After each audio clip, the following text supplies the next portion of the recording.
ലോക്സഭാ തെരഞ്ഞെടുപ്പിലെ സർവേ ഫലങ്ങളെ തള്ളി സിപിഎം. ബിജെപി കേരളത്തിൽ ഒരു സീറ്റ് പോലും കിട്ടില്ലെന്ന വാദത്തിൽ ഉറച്ചു നിൽക്കുകയാണ് സിപിഎമ്മും കോൺഗ്രസും. എക്സിറ്റ് പോൾ സർവേകളിൽ പറയുന്ന പോലെ മോദി അനുകൂല തരംഗം കേരളത്തിൽ ഉണ്ടാകുമെന്ന പ്രതീക്ഷയിലാണ് ബിജെപി. സർവേ ഫലങ്ങൾ വരുന്നതിന് മുൻപ് തന്നെ സിപിഎമ്മിന്റെ സംസ്ഥാന സെക്രട്ടറി അതിനെയെല്ലാം തള്ളിക്കളഞ്ഞിരുന്നു. സർവേ ഫലങ്ങളിലല്ല, ജൂൺ 4 വരുന്ന ജനങ്ങളുടെ വിധിയെഴുത്തിലാണ് വിശ്വാസമെന്നായിരുന്നു സിപിഎമ്മിന്റെ പ്രതികരണം. കേരളത്തിൽ ബിജെപി അക്കൌണ്ട് തുറക്കും എന്ന സർവേ ഫലങ്ങൾ പുറത്തുവരുമ്പോഴും സിപിഎം നേതൃത്വത്തിന്റെ നിലപാടിൽ മാറ്റമില്ല. ഒരു സീറ്റിലും ബിജെപി വിജയിക്കില്ല എന്ന നിലപാടിലാണ് സിപിഎമ്മിന്റെ സംസ്ഥാന നേതൃത്വം. സർവേകളിൽ പറയുന്നതിനേക്കാൾ കൂടുതൽ സീറ്റുകൾ കിട്ടുമെന്നും നേതൃത്വം അവകാശപ്പെടുന്നുണ്ട്. യുഡിഎഫിന് അനുകൂല തരംഗമുണ്ടെന്ന് സർവേകൾ പറയുന്നുണ്ടെങ്കിലും ബിജെപി ചില സീറ്റുകളിൽ വിജയിക്കുമെന്ന ഫലങ്ങളെ കോൺഗ്രസ് നേതൃത്വം അംഗീകരിക്കുന്നില്ല. കേരളത്തിലെ ഒരു സീറ്റിലും ബിജെപി വിജയിക്കില്ലെന്നാണ് യുഡിഎഫ് നേതൃത്വം പറയുന്നത്. എന്നാൽ സർവേയിൽ പറയുന്ന എൻഡിഎ അനുകൂല തരംഗം കേരളത്തിൽ ഉണ്ടാകുമെന്നും ബിജെപി അക്കൌണ്ട് തുറക്കുമെന്നുമാണ് ബിജെപിയുടെ അവകാശവാദം. മീഡിയ 1 തിരുവനന്തപുരം. തിരുവനന്തപുരത്ത് നിന്ന് KR സാജു ഉണ്ട് വിവരങ്ങൾ നൽകാനായി. സാജു, എക്സിറ്റ് പോൾ ഫലങ്ങൾ ഇന്നലെ വന്നപ്പോൾ ഒട്ടുമിക്ക സർവേകളും, എല്ലാ സർവേകളും തന്നെ UDFന് വലിയ മേൽക്കൈ ഉണ്ടാകുമെന്നുള്ള പ്രവചനങ്ങൾ നടത്തിയിരിക്കുന്നു. CPMന് 3-4 വരെയുള്ള സീറ്റുകൾ കിട്ടാം, ഒരു സീറ്റ് പോലും കിട്ടില്ല എന്നുള്ള ഒരു പ്രവചനം കൂടി ഉണ്ടായി എന്നുള്ളത് ശ്രദ്ധേയമാണ്. പക്ഷേ ഇപ്പോൾ UDFനും CPMനും ഒരുപോലെ ഈ സർവേ ഫലങ്ങളെ എതിർത്ത് വരേണ്ടി വന്നത് BJPയുടെ കാര്യത്തിൽ മാത്രമാണ്. BJP കേരളത്തിൽ ഇത്തവണ അക്കൗണ്ട് തുറക്കും, 1 മുതൽ 3 വരെ സീറ്റുകൾ എന്നുള്ള ചില പ്രവചനങ്ങൾ അത് വലിയ ആശയക്കുഴപ്പമോ അത്ഭുതമോ ഒക്കെ ഉണ്ടാക്കിയിരിക്കുകയാണ്. അത്തരം സാധ്യതകൾ കൂടി നമ്മൾ ഈ ഘട്ടത്തിൽ പരിശോധിക്കേണ്ടതുണ്ടോ? ഇതുമായി ബന്ധപ്പെട്ട രാഷ്ട്രീയ പാർട്ടികളുടെ പൊതുവെയുള്ള പ്രതികരണങ്ങൾ എങ്ങനെയാണ്?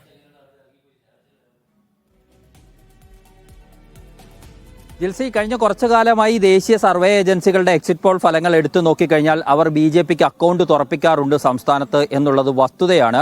പക്ഷേ ഫലം വരുമ്പോൾ അങ്ങനെ അക്കൗണ്ട് തുറക്കാൻ BJPക്ക് കഴിയാതെ പോവുകയും ചെയ്യുന്ന കാഴ്ച നമ്മൾ കണ്ടതാണ്. പക്ഷേ കഴിഞ്ഞ തവണയൊക്കെ 1 മുതൽ 2 വരെ സീറ്റുകൾ എന്നായിരുന്നു വിവിധ ഏജൻസികൾ BJPക്ക് പതിച്ചു കൊടുത്തതെങ്കിൽ ഇത്തവണ അതൊന്നു കൂട്ടി 3 വരെ എത്തിയിട്ടുണ്ട് എന്നുള്ള അത് നമ്മൾ സർവേ ഫലങ്ങൾ എക്സിറ്റ് പോളുകൾ വന്നപ്പോൾ കണ്ടതാണ്.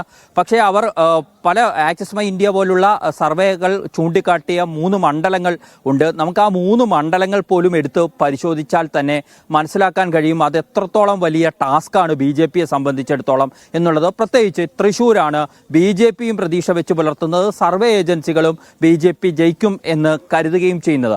അവിടെ പോലും നമ്മൾ കഴിഞ്ഞ തവണത്തെ കണക്കുകൾ ഒന്നെടുത്ത് പരിശോധിച്ചു കഴിഞ്ഞാൽ കഴിഞ്ഞ തവണ വിജയിച്ച കോൺഗ്രസ് സ്ഥാനാർത്ഥിക്ക് ലഭിച്ചത് 39.84% വോട്ടാണ്. അവിടെ BJP സുരേഷ് ഗോപി കഴിഞ്ഞ തവണ നേടിയത് 28.2% വോട്ടാണ്. അതായത് ജയിച്ച സ്ഥാനാർത്ഥിയും BJP സ്ഥാനാർത്ഥിയും തമ്മിലുള്ള ഡിഫറൻസ് എന്ന് പറയുന്നത് 11.64%.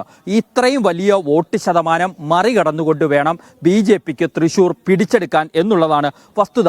അതായത് കോൺഗ്രസിന് എൻ്റെ സ്ഥാനാർത്ഥിയിൽ നിന്നും വോട്ട് ചോരുകയും അത് നേരെ BJPയിലേക്ക് വരികയും ചെയ്യണം. അതായത് ഈ 11ന്റെ ഒരു 7% വോട്ടെങ്കിലും ചോർന്നുകൊണ്ട് അത് നേരെ BJPയിലേക്ക് വരികയും ചെയ്താൽ മാത്രമായിരിക്കും അവിടെ സുരേഷ് ഗോപിക്ക് ജയിച്ചു കയറാൻ കഴിയുക. ഇപ്പോഴത്തെ രാഷ്ട്രീയ സമവാക്യങ്ങളിലും നമ്മൾ തെരഞ്ഞെടുപ്പ് രംഗത്ത് കണ്ട അടിയൊഴുക്കുകളും ഒക്കെ പരിശോധിച്ചാൽ അത് വലിയ ടാസ്ക്കാണ് എന്ന് മനസ്സിലാക്കാൻ കഴിയും. മറ്റൊന്ന് തിരുവനന്തപുരമാണ്. രാജീവ് ചന്ദ്രശേഖരൻ ജയിക്കുമെന്ന് ആക്സിസ് മൈ ഇന്ത്യ പോലുള്ള ചില സർവേകളിൽ കാണുന്നുണ്ട്. ആ സർവേകളുടെ കാര്യത്തിലും ഇതേ കാര്യമുണ്ട്. നമ്മൾ ഫീൽഡിൽ എന്തായിരുന്നു ആ തെരഞ്ഞെടുപ്പ് കാലത്തേത് എന്ന് പരിശോധിക്കേണ്ടതുണ്ട്. അവിടെ നോക്കിക്കഴിഞ്ഞാൽ BJP വിജയിക്കും എന്ന തരത്തിലേക്ക് BJPക്ക് കടുത്ത മത്സരം തിരുവനന്തപുരത്ത് കാഴ്ചവെക്കാൻ കഴിഞ്ഞിട്ടുണ്ട് എന്നുള്ളത് വസ്തുതയാണ്. അവിടെ പോലും കഴിഞ്ഞ തവണത്തെ കണക്കുകളുമായി നോക്കുമ്പോൾ 9.89% വോട്ട് വ്യത്യാസമാണ് നിലനിൽക്കുന്നത്.